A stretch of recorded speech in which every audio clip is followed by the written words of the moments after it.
Hello there, Monday evening. Welcome to North West Tonight. I'm Roger Johnson. Thank you for joining us. Our top story.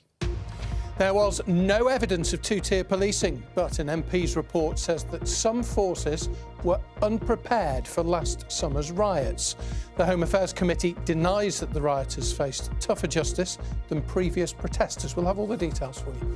Also tonight, an inquest concludes that former Everton footballer Kevin Campbell died of natural causes. Ultra-fast broadband for rural Cumbria, but providers say the cost of installation is hampering its rollout. Bye-bye Holly. Alder Hayes official cuddle manager retires after 8 years of service. It's a sad day in many ways, but this is our 500th visit, 8 years in now, and I think the time's come for her to put her paws up and smell the biscuits. And a much different feel in the weather this week compared to last week. But it's not all doom and gloom. There will be some spells of sunshine. Do join me at the end of the programme and I'll give you all the details.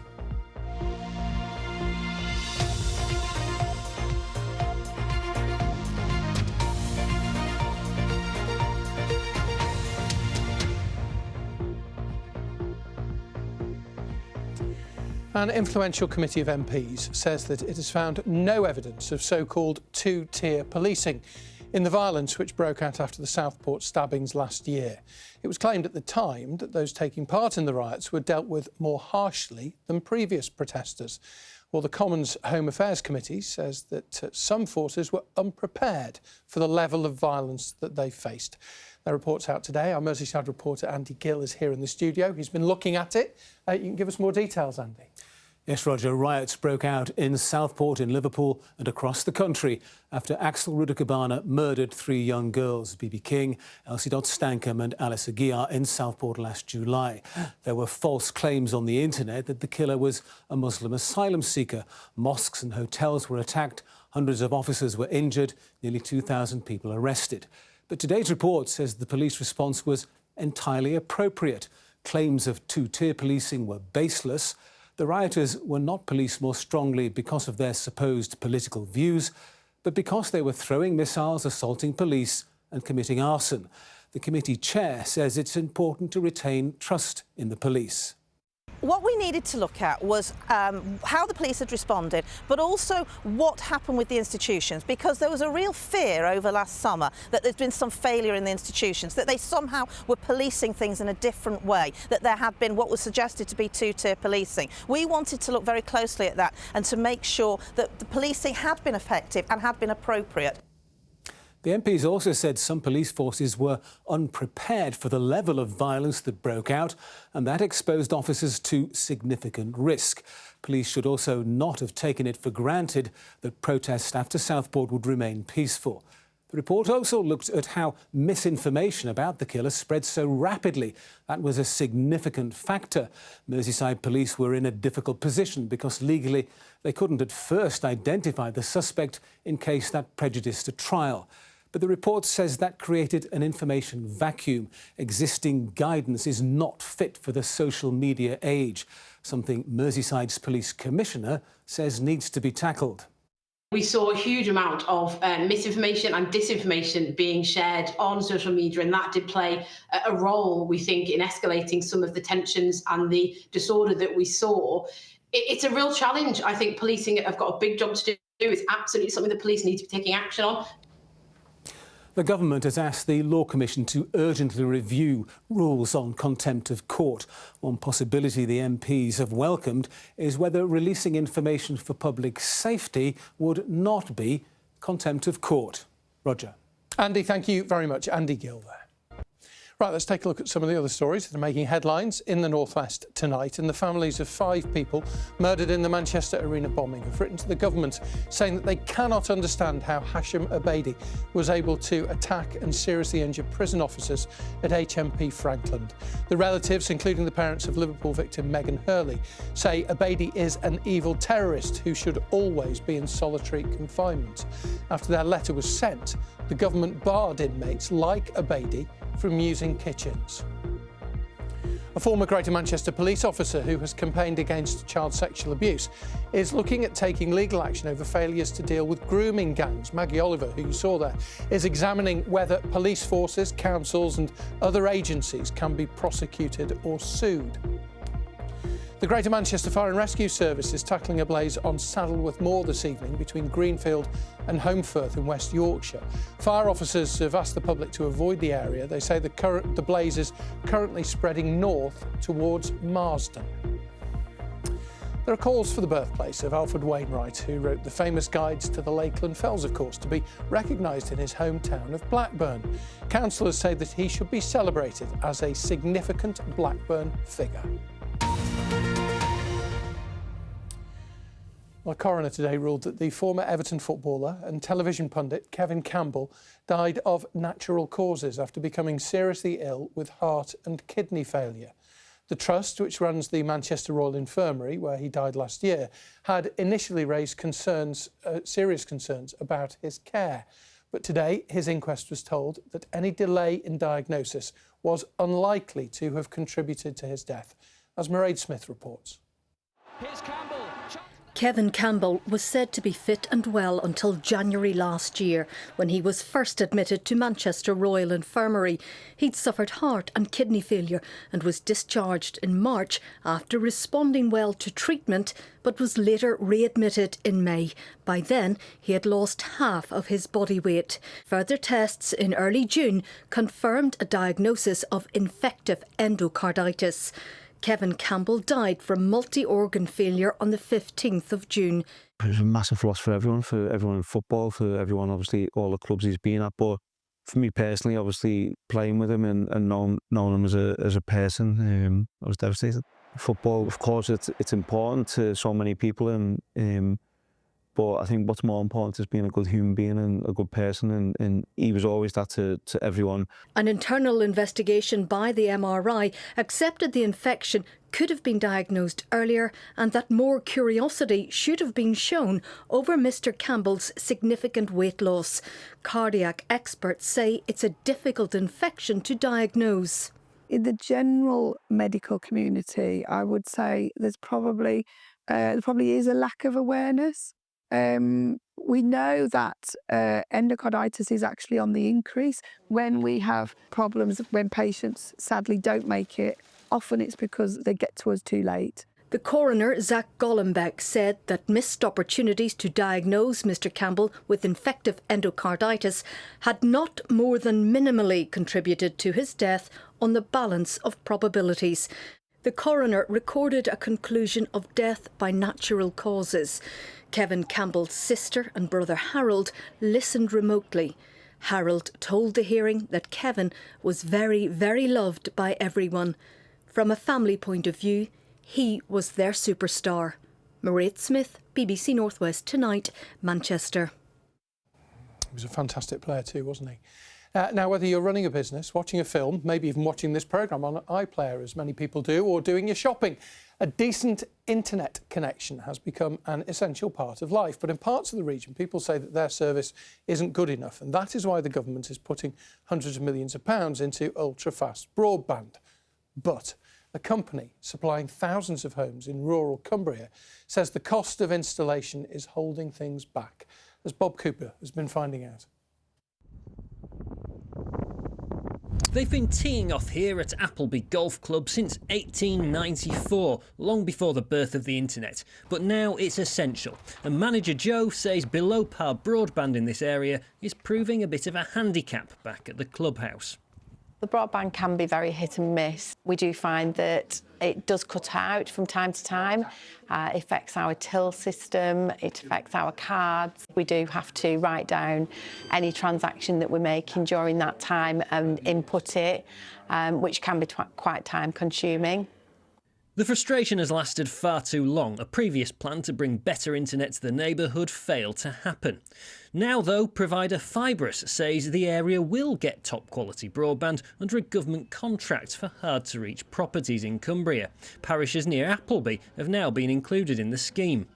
As well as building to those 53,000 homes in rural areas of Cumbria, we are also investing our own cash and capital in about another 120,000 homes in towns around Cumbria as well. But Fibrous says it's being prevented from serving many more rural areas not covered by government subsidy. Here in Armathwaite, the company is installing its own ducting and poles, but usually it relies on BT-owned Openreach infrastructure and says the rental cost is too high. Homes that are in towns are 10 metres apart. Homes that are in rural areas like Cumbria are 200 metres apart, so the charge becomes 20 times as high for a rural house. So effectively what happens, and you can see it with the investment in broadband networks across the UK, is that cities are getting their investment, rural and regional areas aren't. The charges are set by regulator Ofcom. It's currently reviewing prices and Fibrous wants them reduced. Openreach told us, the prices we charge other operators to use our ducts and poles are cheap as chips. In fact, we believe operators underpay based on a fair allocation of costs. Back at the golf club, there's relief. Decent broadband is finally on its way. It should be delivered by 2027. Bob Cooper, BBC North West Today, near Appleby. That was a good shot. I wonder if he got it in first time. Well done. Alison's been in touch from Knutsford. She says they've made a real mess digging up their cul-de-sac to put ultra-fast broadband in, but their broadband was good enough in the first place, and obviously that's not the case in Cumbria, where Bob was reporting from a little earlier just then.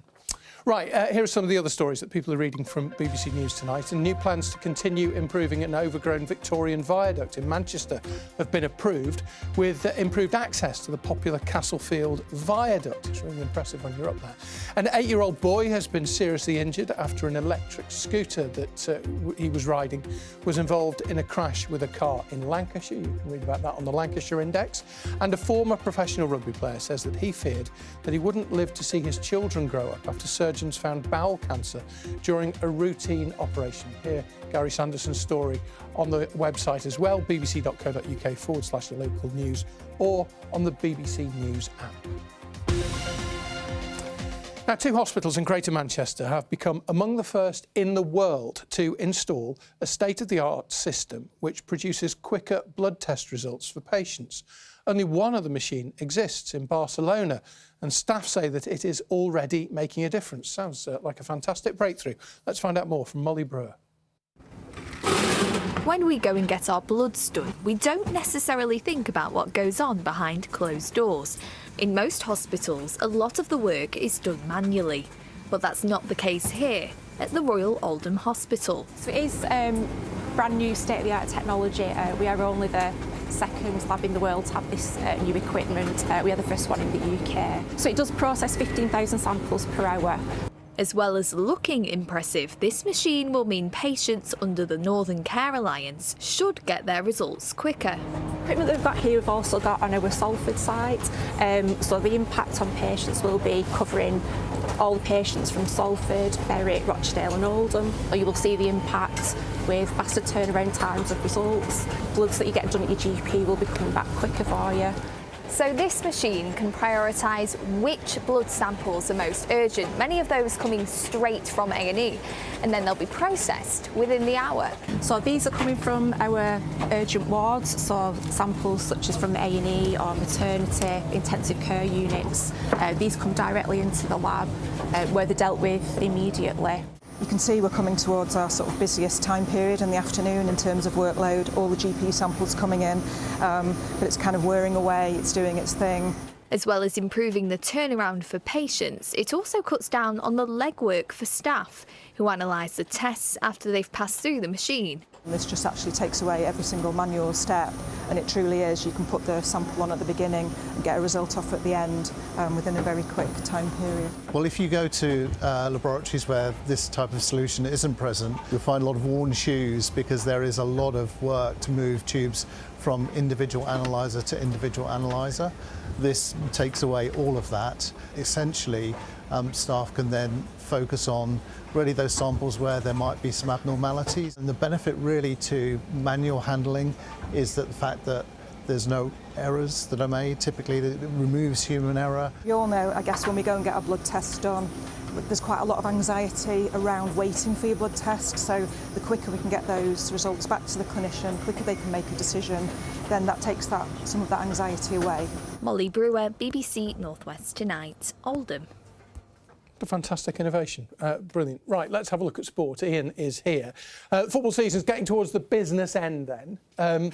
We've got 3 teams trying to stay in the Football League at the bottom of League Two, whilst at the top of the Premier League, Liverpool almost home and dry? Question mark? Question mark, yeah. They could win the Premier League as early as next Sunday, almost relegated Leicester, if second-placed Arsenal lose at almost relegated Ipswich. Well, Burnley will almost certainly be joining those clubs in the Premier League next season. They're second in the Championship and looking good for promotion.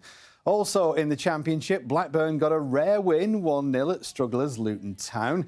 In League One, playoff hopefuls Bolton lost again, but Stockport County still have an outside chance of automatic promotion after they beat Rotherham 3-1. Meanwhile, in the League Two relegation battle, third bottom Accrington were 3-0 up against fourth bottom Tranmere by half-time. Josh Wood's probably thinking his goal had won it there, but no. On 78 minutes came this brilliant goal from Tranmere's Amari Patrick, and Rovers weren't finished there. Here's another brilliant goal from Christian Dennis with 3 minutes to go. Before this, 11 minutes into injury time, Patrick scored again to complete a footballing mini miracle. Look at those limbs.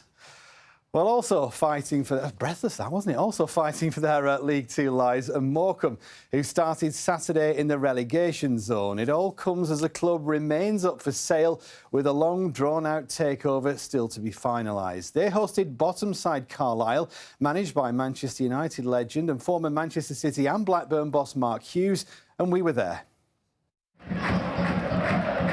Trouble's been brewing at Morecambe since the club was put up for sale by owners Bond Group Investments in September 2022.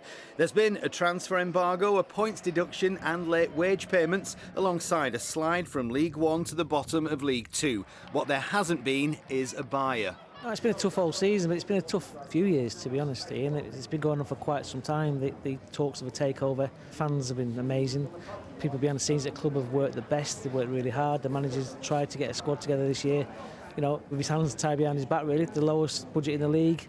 This is manager Derek Adams' third spell at Morecambe. His highlight was leading the club to promotion to League One in 2021. Derek Adams has done a wonderful job. From when we started the season, didn't have any players, and out of nowhere we got a squad of 15 or more, and he's done a wonderful, wonderful job. Earlier this year, funding was secured to run Morecambe for the rest of the season, with the owner telling the BBC the club will still have value regardless of which league it's in. I really hope we can stay up. If we don't, I think we'll be all right in the National League. Rebuild, try and get the club more sustainable, because I think one of the biggest issues is we're just hemorrhaging money, and that's not how you run a football club. So the change in ownership can't come soon enough for stability more than anything. The immediate priority on Saturday was trying to beat Carlisle United, managed by Mark Hughes, who's more accustomed to the Premier League than days like this. Yeah, we really do need to get a win today and then try and stay up as well, because going down ain't going to make the situation any better.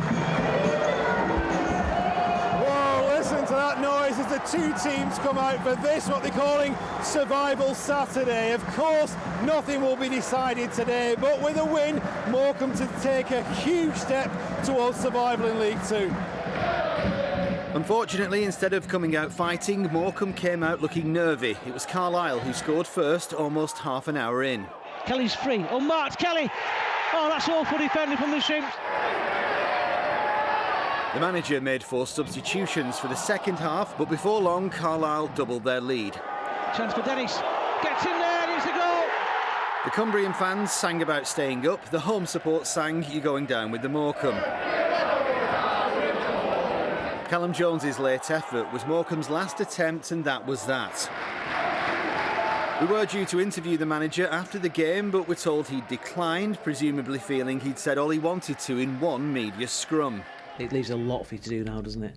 Yeah, exactly. Yeah, it does. You know, we are adrift now. We know that. Morecambe are bottom of League Two, 7 points off safety with 4 games left. Yeah, it's looking a bit grim, isn't it? They're at Bromley next on Good Friday. Is that 1980s football? I don't know. The region has a team in the Women's FA Cup final, and that team is Manchester United, the cup holders, after they beat Manchester City 2-0 in yesterday's semi-final at City. This was a second goal scored by Grace Clinton. They'll play Chelsea in the final at Wembley next month after they beat Liverpool. Well, over a long weekend's worth of Super League, there was defeat for Warrington, but wins for Wigan, St Helens and Lee Leopards, who won by 20 points to 6 at Castleford Tigers on Saturday, with 2 of their tries coming from Darnell McIntosh. Lee had lost successive Super League games prior to that. Finally, some cricket, and Lancashire have earned a draw against Northamptonshire in their County Championship Division 2 match at Emirates Old Trafford. It wasn't looking too good for the hosts, who were made to follow on after making 228 in their first innings, compared to Northampton's 496. Step forward Josh Bohannon, here making his 150 to help his side to 351 for 9. Marcus Harris also got his half-century, Rog. Well done. Were you a bit worried about something behind you then? You were looking behind. No, I just saw that football. I thought it was one of them Azteca balls from Mexico '86. It wasn't, but it was retro. You're old enough to remember it, like me. Well, have a look at this. There'll be someone behind us in just a second, whose name is Holly. Here she is. She's a retriever Labrador, or in fact a Labrador retriever, and she's put smiles onto thousands of faces. Retriever Labrador, I don't know. We all know that when times are tough, sometimes a hug can be all we need, apparently. And Holly's been providing them for the past 8 years at Alder Hay Children's Hospital in Liverpool. Yeah, don't ask for one, I'm not giving you one. Come on. Holly's been the official hospital cuddle manager. Today was the last of her 500 visits, and Davinia Ramos was there. Holly is no ordinary dog. She's been putting smiles on faces for the last 8 years here at Alder Hay, but is putting her paws up and retiring as the hospital's cuddle manager. It's putting smiles on faces. That's what the whole thing's been about, really, and hopefully we've done that with quite a lot of patients and their families, and of course the hard-working staff here over the years as well. It's a sad day in many ways, but this is our 500th visit, 8 years in now, and I think the time's come for her to put her paws up and smell the biscuits. Her owner and trainer Barry registered her with Pets as Therapy after realising she had the right temperament to work with poorly children. And as today was her last shift, they gave her a special send-off. Holly makes a massive difference to the lives of our children, people, their families, but also the staff that work here at Alder Hay. She's always out and about. You see her in the atrium and everybody stops and says hello. I think she's probably the most famous person here. We have children and people that come back for repeated treatments, and they always ask if Holly's in today and if they can see her. So she just really helps people relax. She puts people at ease and gives people a little bit of normality while they're having their care and treatment. Holly's helped thousands of children over the years, providing them with a much-needed distraction if they're having treatment or an operation. I think everyone's been touched by Holly in some way. You know, we see it in our atrium, in our A&E, in our wards. You know, they've worked especially with children who've had fears of dogs, also our eating disorder team, and our staff. You know, Holly brings a smile to all of our faces every day. As it was her last day, she was treated to a guard of honour. And a few treats, of course. There's no doubt she'll be really missed by everyone. Davinia Ramos, BBC North West Tonight, in Liverpool. Very cute. Right, let's have a look at the weather. Kay is here. We were expecting rain at the weekend. I barely got... Did you get any rain? I didn't get any rain. No. Not so. Beautiful on Saturday. So no rain. Cooler on Sunday. Yeah. Look at this, they throw me under the bus live on telly. No, well, maybe you didn't say it. Maybe you didn't say it. There is rain this week because, of course, it's half-term week, isn't it? However, let's take a look at a couple of your pictures first, shall we?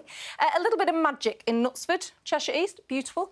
Cloudy skies, tarpaulin, Polly. Thank you for sending those photographs in. Love to see them, as always. If you'd like to send them in, you can follow me on socials or, of course, become a BBC weather watcher. Let me know what it's like in your part of the world. This week, like I said, half-term week. It's a different feel to the weather that we had last week. Much cooler. In fact, temperatures pretty much around average for the time of year. And there will be some showery rain at times, which is good news for gardens. I know that my grass is bone dry, so it's welcomed for some. Now, you can see what's going on. Last week, all we could see was high pressure on the map. This week, we're getting low pressure system after low pressure system. Now, it doesn't mean it's a complete washout. There will be drier, brighter interludes at times. BDI on the map, there's a new name. There you go, Littleborough. John Matthews, thanks for sending that one in. Now, we've already had some showers on the Isle of Man and Cumbria today. Now, that's a front that's going to continue as we head through this evening and overnight, affecting coastal parts. A lot of it will clear away during the early hours. Temperatures, not a frost, 6 to about 10 degrees. It will be breezy, though, a gusty southeasterly breeze. Tomorrow morning, a fair amount of cloud around. We do have a yellow warning affecting more southern parts, so parts of Merseyside could see some heavy downpours, but the The rain real threat comes later on through tomorrow evening. Temperatures 11 to 14 degrees. And that rain will continue as we head through tomorrow night and into Wednesday. Now, the winds are going to strengthen through Wednesday as well, and the air is much cooler, so over the tops of the Pennines you could well get a little bit of sleet and snow. Top temperatures 8 to 11 degrees, and then I'm afraid as we head towards the bank holiday weekend, some rain at times. Do you remember last week? And it was like sunshines all the way across. The gardens welcome it though. I know. Well, I cut my lawn, that's why I was bitter about Oh, there you go, you have to do a job. Well, it can rain for me because I'm working on Bank Holiday Good Friday, so... Ian doesn't care. Thank you for watching. Have a great evening. Bye. Thanks.